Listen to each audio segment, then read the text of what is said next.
What's up, everybody? Welcome into the Next Pats podcast. I'm Phil Perry. We have a bit of a college football edition of Next Pats coming at you this week with college football playoff underway. I've got 3 games this weekend that I want you to keep an eye on, and 10 names in those 3 college football playoff games that I want you to keep an eye on, because they're probably 10 of the 50 or so best players in this year's draft, and they could be Patriots. You never know. They need somebody to help them turn this thing around in 2025 and beyond. So why not 10 of these guys, or one of these 10, or maybe 2 of these 10, to help them moving forward? We'll dig a little bit deeper into those names and how they might fit with the Patriots a little bit later in the program here. But I want to start by addressing some more recent Patriots topics when it comes to not only the team itself and big picture, but specifically the coaching staff, the talent on the roster, how I see this thing playing out, what some of their options might be. So, first and foremost, Patriots set to be headed out to Buffalo, where they will be shellacked, in my opinion. But on the other end of that shellacking, will they just be one step closer to moving on from their head coach? My opinion is no. And I wouldn't put it at 100%. I've never put it at 100%. But what I have said, and I still believe, is this. It would take something borderline unprecedented, unexpected, and, in my opinion, beyond football for Drake Maye not to be here in 2025 and not at least get the opportunity to start year 2. Think about the Bill Belichick plan back in 2000, 2001. You know who was on the hot seat early in 2001? Bill Belichick. Then Tom Brady showed up. Things went pretty well for them in that year 2 season for Bill Belichick. I'm not anticipating that with this regime. But in my opinion, Drake Maye is still scheduled to get to year 2. What does that mean for the rest of his staff? Because I do believe there'll be changes made. The degree to which those changes are made, I am not currently sure. Could they just simply move on from some position coaches and say to Scott Peters and Tyler Hughes, the offensive line coach and the receivers coach, and maybe a few others, maybe a few guys on the defensive side whose contracts were running concurrent with Bill Belichick's? Remember, Bill Belichick was under contract for not only 2023, but 2024. And so if there are guys on the staff, and it's my understanding there are, whose contracts were set to run through this season, maybe you end up losing a few people on the defensive side when you're talking about those position-specific types of coaches. Is that it, though? Is that all the Patriots will have the stomach for when it comes to ownership, when it comes to the head coach, Drake Maye, if he's the one who's actually making these decisions? If he's told, you're coming back, but you're going to have to lop off a few pieces because we only won 3 games, or whatever the number is. We only won 3 games in your first year. So change is coming whether you like it or not, Gerard. Does he get that message from ownership? And how about the coordinators?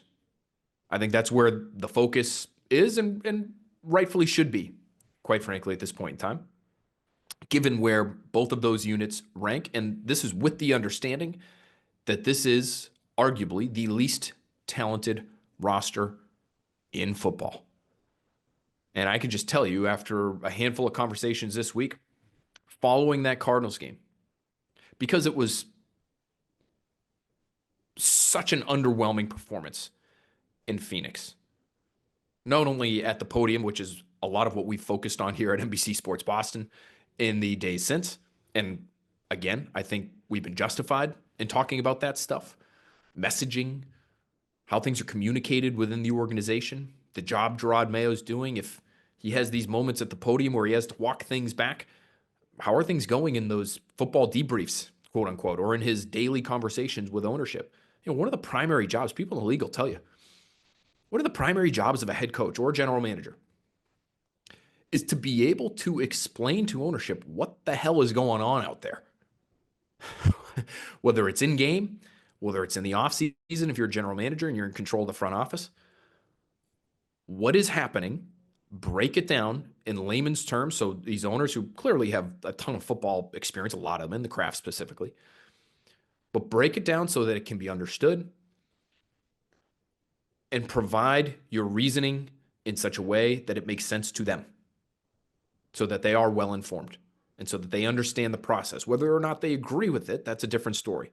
Whether or not they're suggesting things, that's even taking it a step further. right? They can ask all the questions they want, and they should, in my opinion. Owners should ask questions. That to me is not meddling, clearly. It's your team. You should have a good idea of what's going on out there. And if you have questions, you have the right to ask. Now, when you start telling your football staff what to do, that is taking it a step too far. And Drake Maye has told us that's not what's happening at the ownership level. But how well is he explaining himself in those situations if at the podium he's hitting speed bumps on a relatively regular basis? But let's get back to the coordinators. And if there should be change, if there will be change at those spots. After talking to a handful of people in the league who have been parts of these types of discussions, job changes on coaching staffs at the highest levels. Head coach, offensive coordinator, defense coordinator.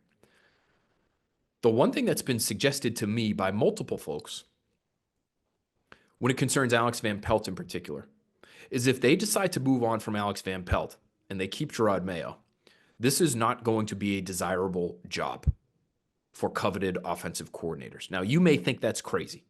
The Patriots have Drake Maye. They've got oodles of cap space. They're going to have another high-end pick. They have the means to really set this situation up nicely for someone to come in and run this offense. They might. The quarterback is already pretty good. How many of his starts have they won where he's played from start to finish? And even though they have all the resources they have, is it a great free agent class for them? Are they going to be able to find 4 offensive linemen in free agency? Because they might need that many. Are they going to be able to find multiple starters in the draft on that offensive side of the ball? Because, oh, by the way, they need help on the defensive side of the ball as well. And so if you blow out Alex Van Pelt and you are tethered to a coach in Drake Maye who may be firmly on the hot seat early in his second season, is that a job you really want? As much as you might love the idea of working with Drake Maye, and you might envision him as your launching pad to your head coaching opportunity of choice in the coming years. As much as you may believe that, you have to look at the head coach, you have to look at the situation, you have to look at the talent on the roster and be honest with yourself and say, can I really fix this? Is this really what I want? Do I really want to be the 2025 version of Shane Waldron? Think about that situation. Hired this past offseason. He's got the number 1 overall pick in the draft in a quarterback loaded draft. He's taken what some people considered a generational prospect at the position. He's got talent around him at receiver. That's a pretty good situation, don't you think? Well, when it goes a little sideways for the offense and the players don't believe in you and the head coach is on the hot seat himself, and so he feels like he needs to make a change, all of a sudden you're blown out of that job before your first year is even over. You want to do that in New England? That's what people in the league have told me in the course of the last week. If they remove Alex Van Pelt, that will not be a desirable job. You're tethered to Mayo. You're tethered to a bad roster.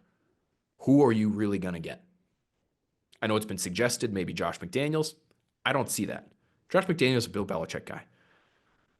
Not a ton of Bill Belichick guys, dyed-in-the-wool Bill Belichick guys, the way Josh McDaniels is. Remember, he was mentioning that Seth Wickersham story as one of these chosen few who are on the weekly Zoom calls with Bill Belichick as they went through what's going on in the league, what jobs might be available. It's not really spoken according to Wickersham, but the idea being, okay, where's Bill going to end up in 2025? Let's talk some ball with that being the background. Are there people who are outside the organization right now looking to come in and work with Drake Maye, who is persona non grata for a lot of folks who are Bill Belichick aligned, suffice it to say? I don't see that one. Are you going to be able to get Nick Caley? Never say never. He showed interest in the job last year, ultimately didn't take it. But that's somebody that ownership, I think, would have trust and belief in and has a relationship with. Somebody, Drake Maye, clearly, based on the fact that he showed up to Foxborough, Massachusetts and interviewed, made that cross-country trip. And he's currently in a place that he really likes and that has worked well for him and his family. And so is that something that he's really going to want? Or is he going to be such a desirable candidate that he might actually view another job as a better opportunity? These are important questions to ask. Because criticize Alex Van Pelt as you will, and I will in the coming minutes here for something he said this week. But he has helped develop your young quarterback. He is as upstanding an individual as you will find on any coaching staff.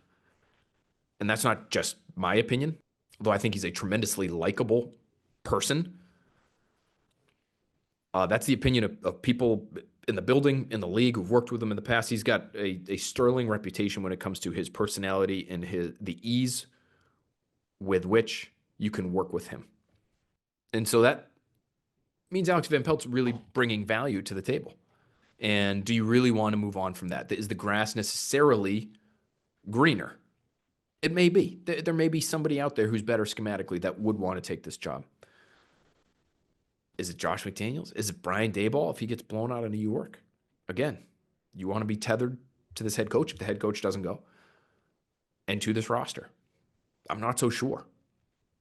So that to me is a real question that ownership, that Mayo himself is going to have to ask. They're going to have to be honest with themselves.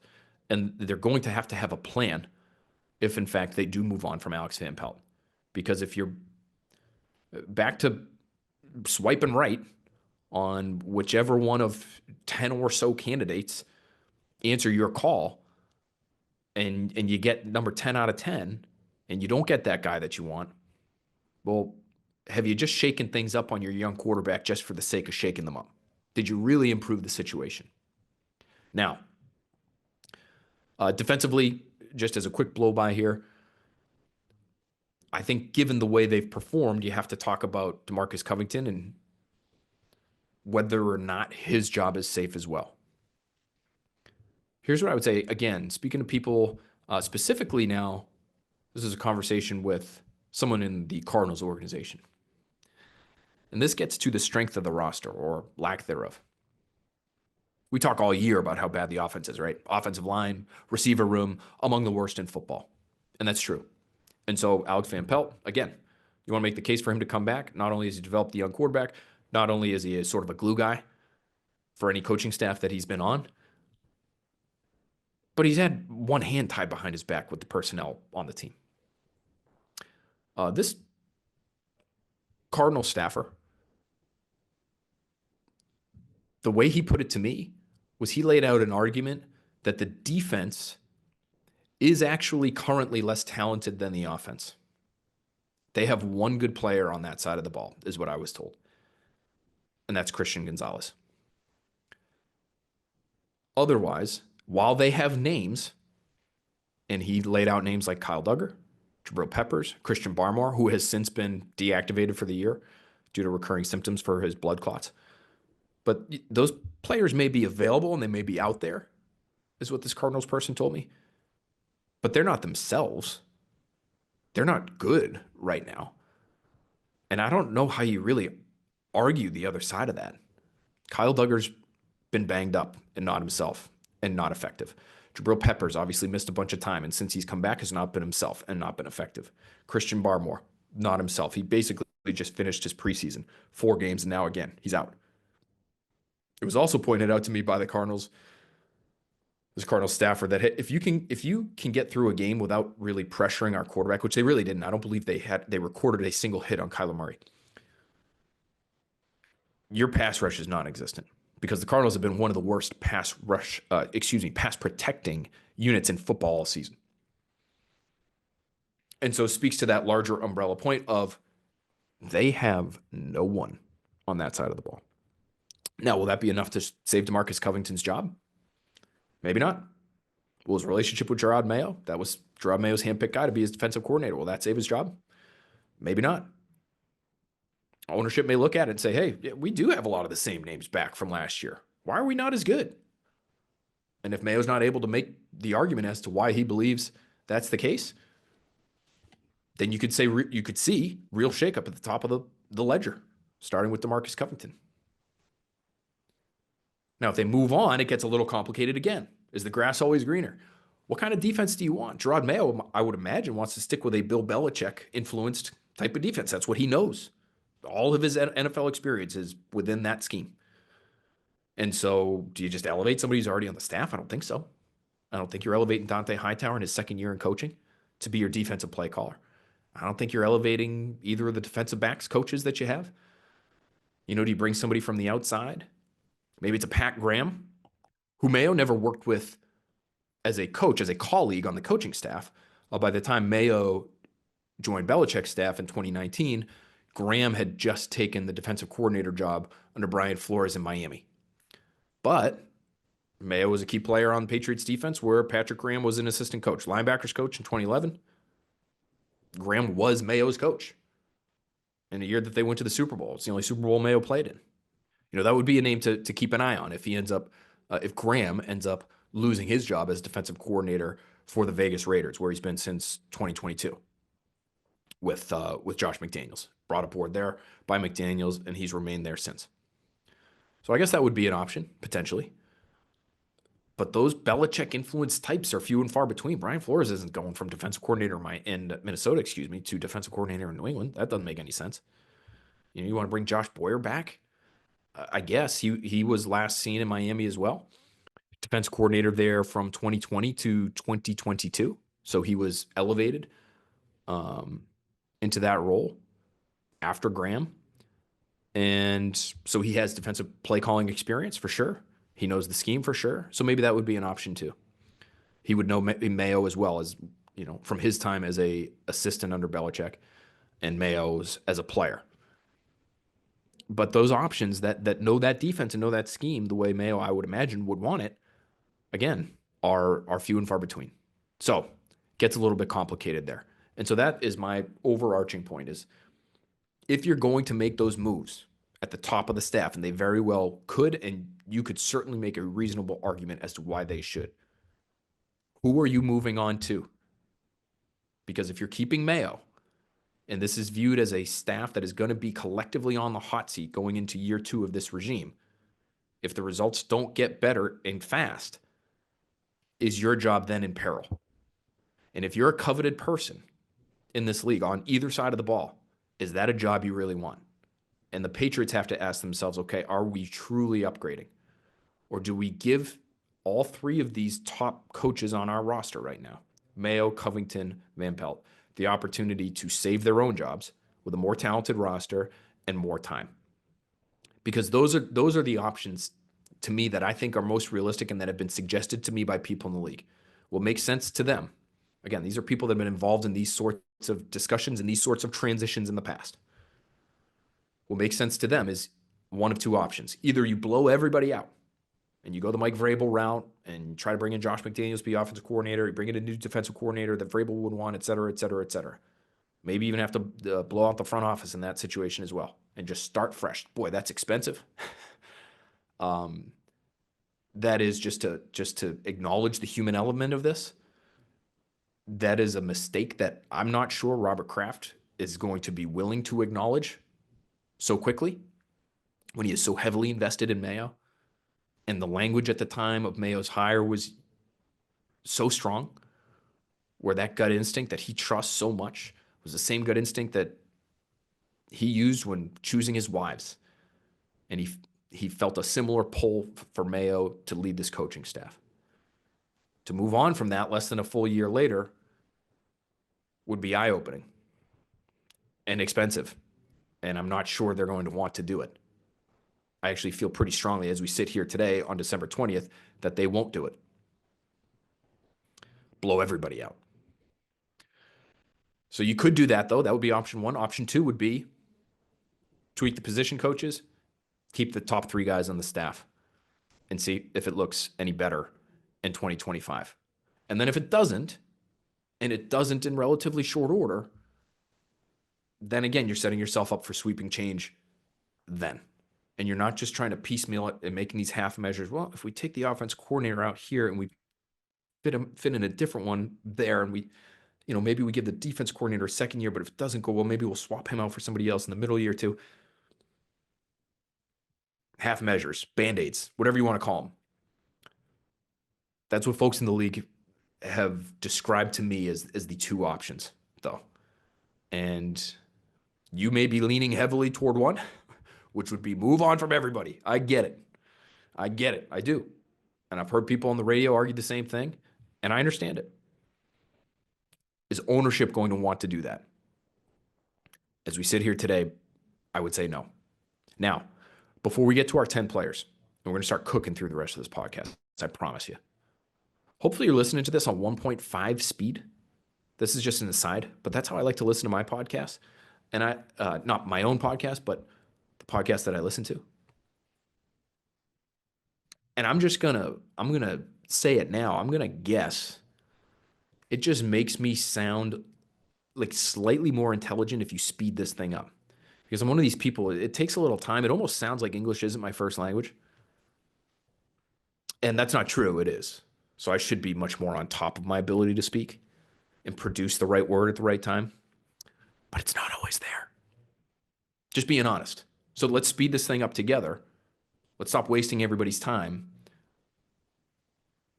And let's get some things done. Okay, last thing on the coaching staff. Good way to speed things up, Phil. Just take a quick aside that takes about a minute and a half about nothing having to do with football. Good job. On Alex Van Pelt, I mentioned I was going to critique him at some point in this podcast. Here's my critique of Alex Van Pelt. It's based on something he told us during the week this week. Alex Van Pelt acknowledged the reason he has not been wanting to run Drake Maye on design quarterback carries is because he doesn't want to get him hurt. There are a lot of different avenues where we can take this discussion, and we're going to discuss this on Pregame Live this Sunday, 12 o'clock. I'll be in Buffalo. Pray for me. But I would start with this. As noble an idea as that may be, that you want to keep the franchise quarterback healthy for the foreseeable future, that is not Alex Van Pelt's decision to make. You as an organization have to determine whether or not you're trying to win these football games. Because if you're not, and the idea is just to get everyone as many reps as possible without risking injury, if these are going to be treated as glorified practices, then go ahead and handle your quarterback that way. That's not how they're handling this season. They're trying to win these games. They are desperate for anything positive at this point in the year. Desperate for it.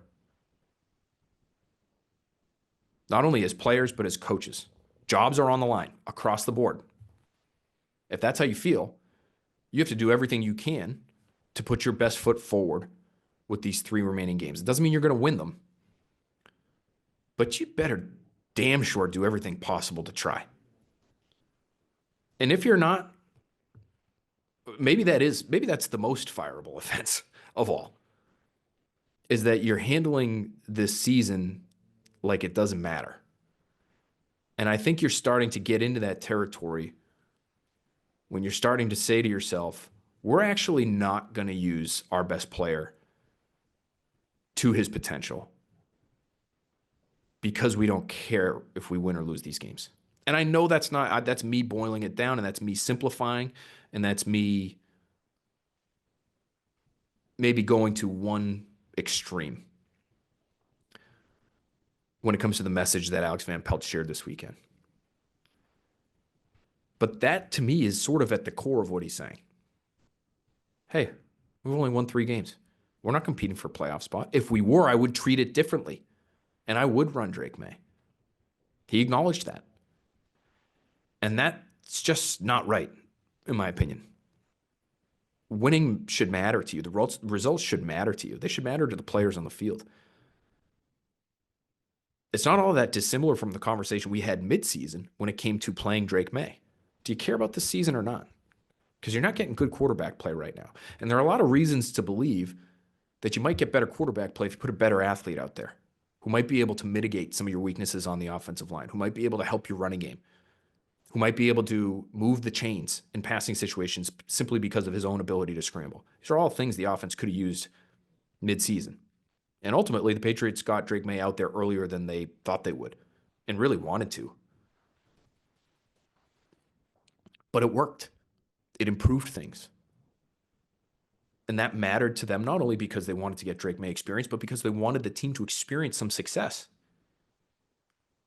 And as lost as this season is, as hopeless as it is, at best you're winning 6 games and you're not winning 6 games. You should still be trying to do everything you can to make these games as competitive as possible. For the fans, yes, for sure. For the people that are watching you, that are following you, for ownership, like, this is embarrassing the way the season has gone. And you're openly admitting that you've holstered one of your best weapons. And that's what Drake Maye is. And that's what his legs specifically are. His running ability is. I've had defensive coaches from Patriots opponents this year that have had to prepare and plan for Drake Maye say to me, thank God they don't use that guy on designed runs. Because those things are a pain in the ass to prepare for. It is really hard when you have a guy who can move like that, who's running the option, zone read, quarterback power. It opens up a world of problems for opposing defenses. And the Patriots have said, you know what? We're actually good. We don't want to do that. And what I want to know, and this is what I'll try to get to the bottom of in the next handful of days before this Buffalo game, is whose decision really is that? Because Alex Van Pelt made it sound like it was his. And again, if that's what's happening, noble thought, Alex. He's clearly been scarred. He's seen a quarterback season-ending injury on a designed run play. First of all, that's faulty logic, in my opinion. There are ways to protect these guys. Slide, run out of bounds. Teach him how to protect himself. I don't see a whole lot of, on design quarterback runs, quarterbacks being dropped on a weekly basis and missing time because of it. I just don't see it. You see quarterbacks, I feel, who get injured about as frequently in the pocket, in scramble drill situations. All sorts of reasons players get hurt. It's football. But what I come back to is noble thought, not your call to make. Is there a chance that that call has been made by ownership, by Elliott Wolf, by Drake Maye? I guess. But what I will say is I've been asking about quarterback design runs for weeks. I've been talking about it on this podcast. I've been asking them in press conferences for weeks. And what I've been told, since the immediate aftermath of his concussion that he suffered against the Jets midseason, when they said, we ain't doing that. Guy just was in concussion protocol, don't you remember? And he scrambles a lot as it is. We're not looking to get him hurt or get him tackled any more than he already is. That would be doing him a disservice. And I got it at the time. But as the season has developed, as Drake Maye's gotten back on his feet, back healthy, scrambling less, by the way, because he's playing more from the pocket. I believe he had 8 scrambles in that Tennessee game. I still believe that's his season high. So that number has come down. The number of tackles that he is inviting upon himself have come down. Should open up the possibility for designed runs. Not every drive, not every play. 1, 2, 3 a game. Enough to threaten the defense, especially in short yardage, red zone, goal line situations. So whose decision is it? Because what we've heard in the last several weeks, again, as I've been asking about it, is these types of runs are in the game plan, that they've been practicing them, that Drake Maye has promised us that we will see them. Drake Maye has been excited about using his talents to that degree. So it wasn't just the passive-aggressive remark that we heard from Drake Maye, which he then later took back and really wasn't trying to be passive-aggressive at the time, but that's how it came off. That passive-aggressive remark from Drake Maye after the game in Arizona. Drake Maye talking about how he's willing to sneak it. He was a good quarterback sneaker in college. He's a big dude. He's hard to stop. These guys want to use these types of plays. So if it's Alex Van Pelt going rogue to agree and saying, I know you guys want to do them, and I know we're trying to win these games. I know we're trying to do anything good right now, but I care too much about Drake Maye's health, so no. That to me is a dereliction of duty, as honorable as his intent may be. And so that's something we have to get to the bottom of. Is this a directive from ownership? Is it a directive from Elliott Wolf?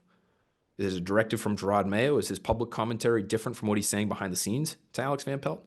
Because if they're talking about these plays and they're working on them, spending time on them, and Alex Van Pelt says, no, it's basically got to be at the end of the game with 1 second left on the clock with us down 5 points and at the goal line for me to run Drake Maye.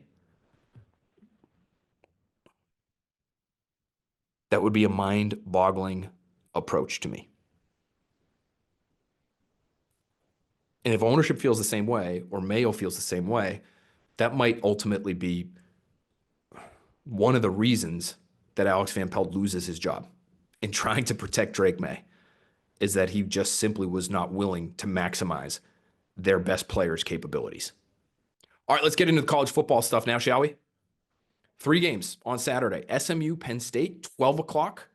Clemson, Texas, 4 o'clock. Tennessee, Ohio State, 8 o'clock. Full slate for you on Saturday. Let's start with that first game, and we'll go through it chronologically. Players to watch from a Patriots perspective. So you're not going to hear about any quarterbacks on this list. But let's start with Abdul Carter. This is maybe the guy on the list who is most likely to be used with a top 5 pick, which is where the Patriots are going to sit now. Are they going to try to trade out? Are they going to actually draft a premium pass rusher, which Abdul Carter projects to be? Maybe. But that's someone to watch. And what I think is really most worth watching is how he plays on early downs. Now, this is a guy who's incredibly athletic. 6'3", 250 pounds, explosive as all get out. Not Micah Parsons, but boy, Penn State uniform, a guy who could play in a variety of different spots along the front seven. If he blows up in this college football playoff and he shows you that he can play on early downs and he shows a little edge to his game where he's not just looking like a designated pass rusher, that to me would be very, very encouraging. His teammate on the offensive side, Tyler Warren, one of my favorite players, is early. One of my favorite players in this year's draft. Now, 6'6", 260. Is he really that big? Former basketball player, athlete. He has the body of a Y tight end, but the movement skills and the fluidity of more of an H-back. And that, to me, is what makes him incredibly exciting as a prospect. You can use him in a variety of spots is what it looks like. And Penn State has. They've had him throw the football. They've had him wide, slot, inline. He looks like he could be a game-changing type of mismatch option. Now, for the Patriots, what are the issues? Well, the tight end room is actually one of your, 2 or 3 redeeming positional groups in 2024. And so do you really need to add a first-round pick, which I think is where Tyler Warren's going to go? Do you really need to add a first-round pick to that mix? Maybe not.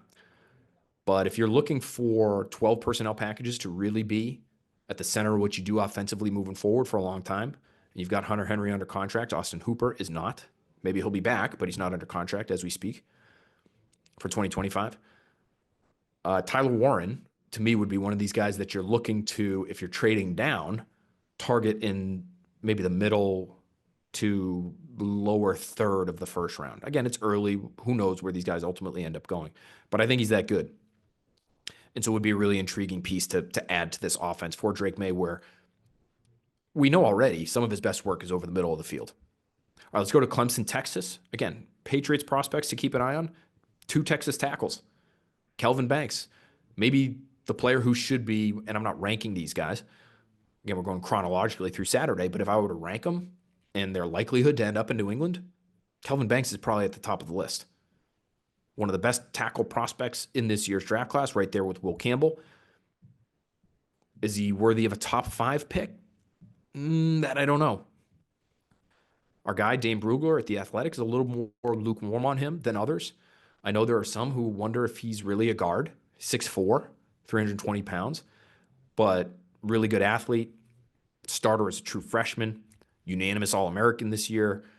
He's been dealing with a little bit of an injury. So if you are watching him this weekend, and he doesn't look like that high end type of player at that premium position, maybe it's due to that ankle injury, but certainly somebody worth watching. His teammate on the other side, right tackle, Cameron Williams. I actually sent him to the Patriots, I believe my 5-point plan, which we did on the podcast here, with a high-end second-round pick. Now, he may be physically talented enough where he ends up going in the back half of the first round, much more raw than Banks. Only 11 starts right now, came into this season with just 1 start to his name, 6'5", 335, pretty imposing figure physically, and has all sorts of movement skills that will help him at the next level. Just one of these guys who's more of a project. Worth watching him as well. And then there's Texas receiver Isaiah Bond. 5'11", 180. Skinny guy. Fast guy. I can't promise that you won't get Tyquan Thornton flashbacks watching him. And he's dealing with injury too, which is unfortunate, because I think he could be one of the most fun players to watch in this college football playoff if healthy. But I think he's better than Tyquan Thornton, okay? So don't get the skinny, fast guy thing into your head to that level where it becomes a negative for you. The Patriots need juice at the receiver position. Isaiah Bond has it. He also has incredible quickness. The 33rd team actually sees some similarities between Bond's game and Jalen Waddle's. So that's the high end. But if that's what you're trying to tell yourself as you watch this guy and you don't want to think about Tyquan Thornton, think about Jalen Waddle instead and just watch and see if that works for you. I know that's what I'll be watching. Do I see that level of talent? Because not only is he straight line fast, but he's really quick too. And I think he's a better route runner than Tyquan Thornton ever was. And so does that play out against the best of the best in the college football playoff? We will see. Last game here, a lot of names. Tennessee versus Ohio State. Okay? We're through 5 names. We got 5 more for this game for you to watch. Let's stick to the receiver position. Emeka Egbuka. Solid. Dependable. Willing to do the dirty stuff. Maybe a late first, high second round pick at receiver. Not necessarily going to blow anybody away with physical traits, but just looks like a pro already. Is this reminding anyone of anything when it comes to the commentary? His scouting report on the surface reads a lot like Jalen Polk's. And that may scare you. And maybe it should. Do they really need another relatively big-bodied, sure-handed, not dynamic in terms of his athleticism exactly type of receiver in this room? Maybe not. But if they're just out on Jalen Polk after 1 year, and I don't know how you could necessarily be all in on Jalen Polk. You certainly can't depend on him being a starter for you in year 2, given what we've seen from him to this point. Would you be willing to draft Emeka Egbuka? Maybe. So watch him this weekend, see if you see any similarities between he and Polk. I think he's better. I think he may end up being drafted in the first round. And I know that's easy to say now. He's better than Polk after Polk has completely flopped in his rookie year.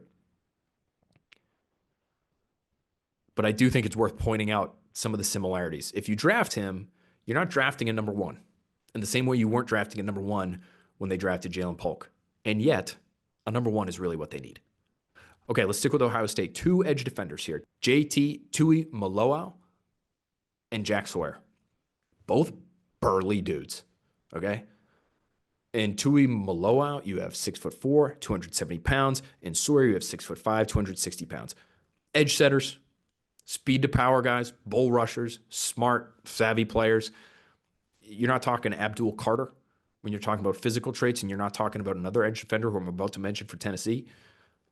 But you talk about big-bodied dudes that the Patriots, generally speaking, like on the edge. Anthony Jennings, Keon White, Dietrich Wise. Big, strong guys that can be used on all 3 downs. Just keep an eye on those 2 guys. And again, these are top 50-ish types of players. So we're thinking maybe second round now, maybe lower in the second round. Maybe you trade back in the second round, try to add some draft capital, try to help out this roster by throwing a lot of darts at the board. And maybe you're maneuvering down. Maybe one of those edge defenders for the Buckeyes is a target. Let's stick in the Ohio State front 7. Defensive tackle, Tyleik Williams.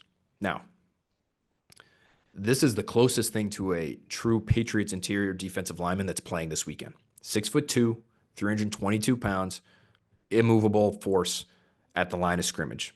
Eat up double teams, make life easier for the linebackers behind him. If they feel like they need that next Devon Godchaw, that's probably the kind of guy they're looking for, is Williams. If they're looking for another pass rusher, if they're worried about Barmore's health, this probably isn't their guy, especially in the first 2 rounds. But if they feel like their performance against the run this year had anything to do with what they lacked in the middle, maybe Williams is an option for them. Again, I think you'd be looking more for pass rush help than anything. Edge setting, first and second down, defensive ends, outside linebacker types may be helpful. Not exactly a need. Run stuffing defensive tackles may be helpful. Not necessarily a need. Pass rush help, corner help, which we didn't mention a single corner in this group, although there are a couple playing this weekend. That could be some fun.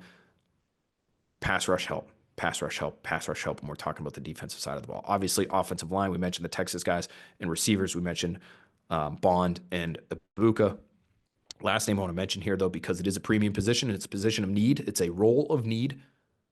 It's James Pierce from Tennessee, one of the most physically gifted pass rushers in this class. maybe right there at the end of the day with Abdul Carter. I would say Carter, to me, is probably going to go a little higher. Carter's versatility, I think, is such that it will make him more intriguing to NFL teams.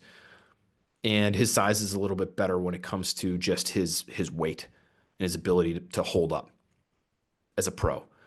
Because James Pierce is 6'5", 242, but it looks like he could get bigger, and he should get bigger, and he is a physical freak. So whether you think he is closer to Brian Burns, another skinny pass rusher, and that's a name that Bleacher Report brings up in their comps for James Pierce, that would make you worthy of a top end of the first round kind of pick. Again, Patriots probably, if they're at 3 now, you're not taking him at 3. You're probably moving back and trying to pick him up as well as somebody else to try to fill multiple roles. But if he's a Burnsy type, yes, please. If he's more of a Josh Uche, not worthy of a first round pick, right? So that's the game that you have to play with some of these edge rushers, because projection is involved, and because size and weight specifically, and specifically for this Patriots scheme, weight will be an issue. Are these guys burly enough to hold up on first and second down so that they can then get after the quarterback on third down and be worthy of a first round draft choice? That's the question with James Pierce. But he is fast. He is explosive. He's going to be running around tackles on a regular basis at the NFL level. It's just a question of, do you have to only play him on third down in the hopes that he can run around tackles at the next level?